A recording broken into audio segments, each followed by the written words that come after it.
Today's top story from the perspective of someone who's there. You are looking live. This just in. Not my beat.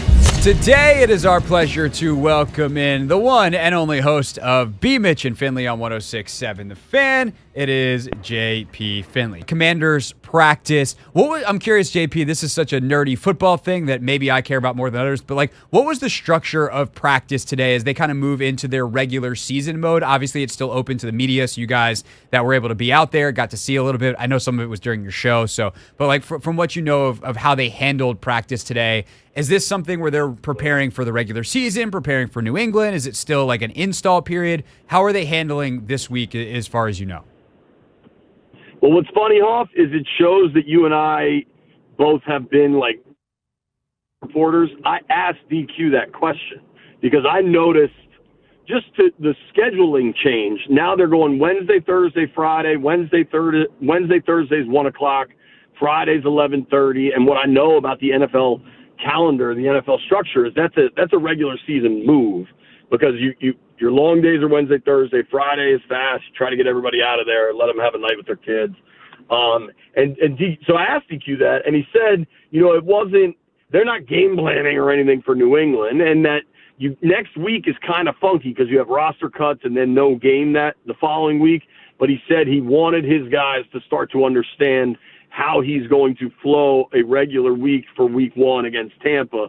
So the actual practice wasn't exactly that. I think the timeline kind of was. But one thing you'll be fascinated by, Hoffman, is at the end of practice. So say they started at 1, say it was over about 2:30, roughly. Mm-hmm. Maybe it was even 2:20. But DQ brought everybody in for a huddle, which they usually do. But then, we have to stand, say we're 50 yards away, something like that. And then we can hear them barking out instructions. And various groups of players ran to various parts of the field, and some of the guys were running sprints. And I got to ask Dan about it a little later. I got a one-on-one with DQ because we're doing a pregame show on Channel 4 on Sunday because the game's on Channel 4. And he explained that the sports science, these guys are wearing these high-tech GPS trackers at all times. Yep. And a lot of guys Saturday night in Miami really went all out and were gassed. But a lot of guys Saturday night in Miami barely played or didn't play at all.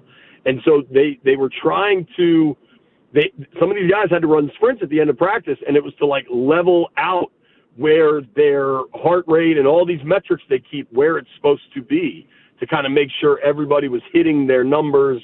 And I just thought that was really pretty interesting and shows how in tune they are with the data and everything. Yeah, for sure. I will quickly try to give a strength coach explanation of this. This is something that soccer has been doing for years. They call it top-ups typically in soccer. And basically, the science says that you need to do a certain amount of high-speed running to prevent injury. That if your body is not ready to handle a certain amount of running, which you do by doing that running, then you are at higher risk for injury when you ultimately have to achieve those speeds. And so what they do is they track during the course of the game or a practice, whatever they're tracking, the amount of time you spend going X miles per hour, or whatever your number is that is considered high-speed running. I don't know whether they individualize that or whether they do it by position or body weight or whatever they do it by. You'd have to ask Nabes or one of their sports science guys who probably wouldn't tell you.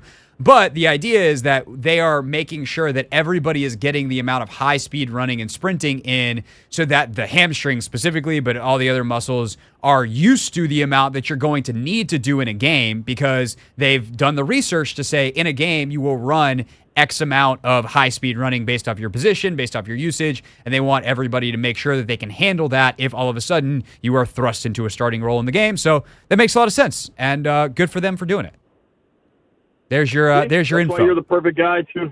Yeah, I mean, we just ham and egg that. Boom. Bang. Give us ham, egg, preferably on a croissant, and now I'm back in France. Okay, JP, our question of the day, I'm sure you guys have done this on your show as well. Do you think Jayden will play at all on Sunday? Do you think he should play at all on Sunday? I'm no and no, frankly. I think preseason has changed so dramatically. If I was running a program, and maybe this is a little different because Jayden's a rookie and you want to get a little more time, but if I had a team without a ton of questions, my true starters, my guys that I know what I need and expect from them for the season in the new 3-game preseason world, I would play those guys the second game into the second half, like a series or two into the second half, and that's all you'd see of them. I wouldn't play him in the first one. I wouldn't play him in the last one. I don't think he's going to play. I don't think most of these starters are going to play. We'll see, though. I mean, sure seems like New England's playing a lot of people, and maybe DQ thinks he has to match that intensity. I kind of doubt it. But I don't think he will play. I don't think he should play. I hate it for fans that this is their only chance to get to go and maybe see him. But I don't think you can let that be part of your calculus. I wish they did a FedEx practice that was open to the public for folks that don't get to experience that. But they did a bunch of training camp practices instead. But no, I don't think it's going to happen. What do you think? I agree with you. I think that there's just not a lot of value. New England playing people makes it slightly more intriguing because you'll actually at least be playing against top-level competition.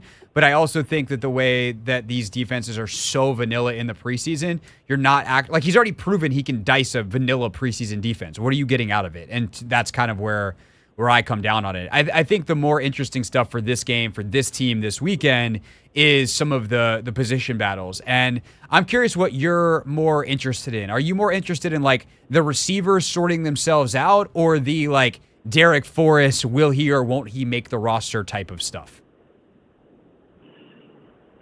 Well, I mean, I think this game is far more about your bottom 5 roster spots than it is your playing time allocation for week 1. You know what I mean? I don't think it's been a couple weeks of people yelling about Jahan, whether it's deserved or not, I'm not sure.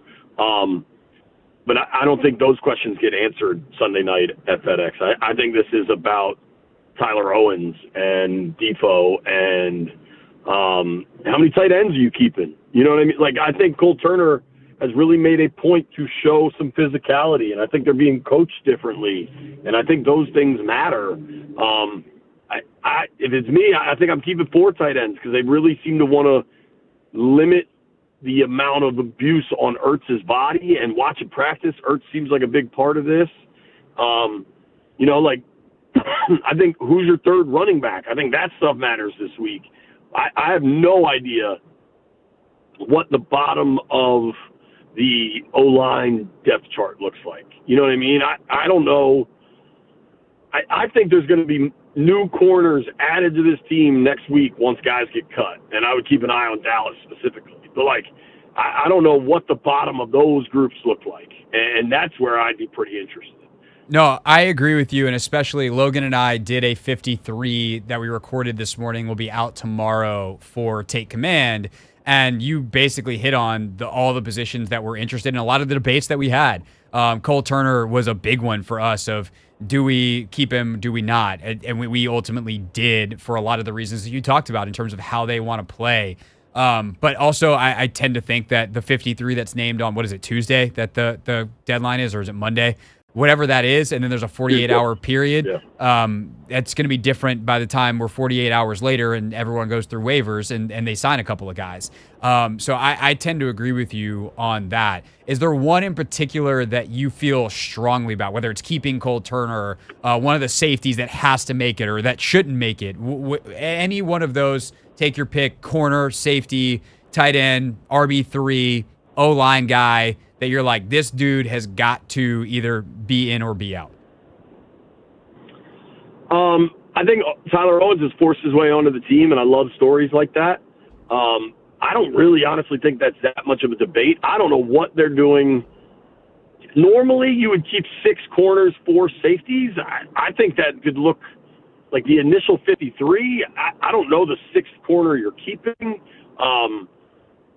The 53 that's going to matter is who the following Wednesday, like the Wednesday of Tampa week, that's the 53 that matters, right? Yes. Not to say matters is maybe too harsh of a word. One thing I found really interesting today, because I asked DQ about this also, was he said they kind of view it as a final 70 because of the way, like the post-COVID rules with in the larger practice squads and the way you're able to call guys up Saturday night. Like, I do think as a football obsessed collective group, we have to like kind of change our mindset to what the league is thinking now. Because if Dan's telling you that, means he and Adam are viewing it that way, and probably lots of teams are viewing it that way, which I find that pretty interesting.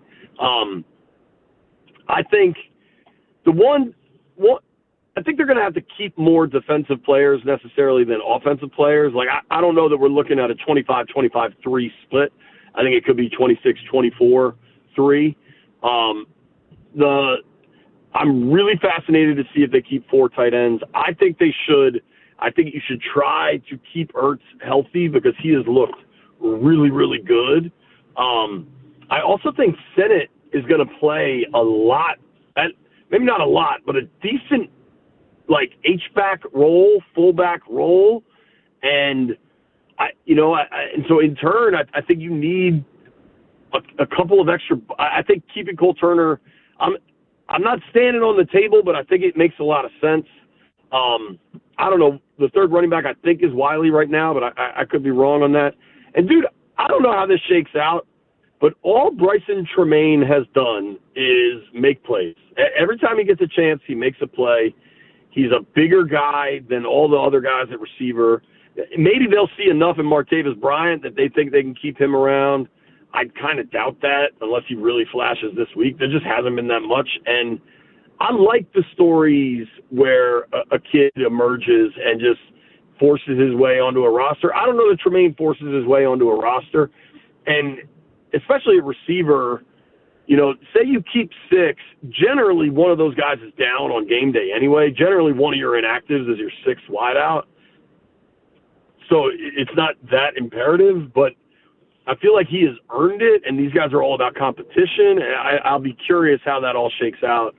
And the other part of this off, and let's hope, right? Let's all knock on wood that this isn't a determining factor, but like injuries are probably going to play a role in this. Like Jordan McGee, we now know isn't done for the year, but like how long, depending on if they had to go in there and kind of clean up his meniscus, probably means we're talking week 3 at the earliest. So like, what do you do at linebacker? What do you do for somebody behind Bobby Wagner? I think that's something they'll probably be watching the waiver wire too, at least early on. So a lot TBD for sure. No, for sure. And I think the best thing you said in there that's really, really informative and smart is the thinking about it as a 70, because we had a lot of conversations about that this morning of like, I think they can get this guy through to practice squad and they'll call him up on game day if they need him. And I think Tremaine's a guy like that with the way the numbers are going to work. And I don't know what it is about him. Like I would put him on the 53 as well. It seems like they're not as high on him, and it seems like the lack of speed is a big deal for them. I'm like, I don't know. He seems to figure out a way to get open and make plays, and he's always around the ball in special teams, so that he seems to get there fast enough. But like him, Cole Turner, like a lot of these guys that we're talking about, I think they're going to want to keep around on practice squad and very well might be active on game day. The other thing with McGee is because he, and I think you and I have been doing the beat thing long enough for years to know these rules, unless they've changed and I'm not aware of it, is because he's injured now but was not on preseason PUP. Like they're going to have to put him on the 53 to then put him on IR and then bring someone else back. So, again, the 53, the way it starts, is going to be different than what it is that Wednesday of Tampa week, as you said. JP, great stuff, dude. Go ahead. Real quick, wrap us up here. No. All good, man. I was just going to say, with McGee, depending how long he needs, maybe he doesn't even go to IR. Like that's true. Yeah. If they really think it's 10 days into the regular season, maybe you don't even waste the spot. I don't know. It's going to be fascinating. No, that's a great point too. All right, JP Finley's got a great pregame coming up on Sunday for NBC4, as this game is Sunday Night Football, and of course, B. Mitch and Finley is daily 10 to 2 over on 106.7 The Fan. Appreciate you, sir. Thank you. Thank you, fellas. This is the Hoffman Show on the Team 980 and the Odyssey app.